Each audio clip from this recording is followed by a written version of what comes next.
আমরা মানুষ সৃষ্টি সেরা জীব। আল্লাহ আমাদের কত সুন্দর করে বানিয়েছে এই পৃথিবীতে।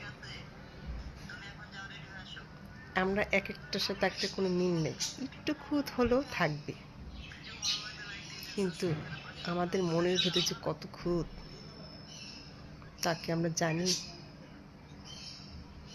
আমার মনের ভিতর যে কত কুৎসিত, ভালো মানুষকে ভালো বলতে পারি না, ওকে নিয়ে হিংসা বিদ্বেষ অহংকার করে বেড়াই।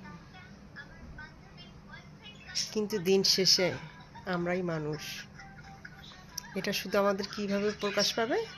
আমাদের আচার আচরণ কথাবার্তায়, যে আমি কোন ধরনের মানুষ, কোথায় থেকে উঠে এসেছি, আমার ব্যবহার আচার আচরণ বোঝা যাবে।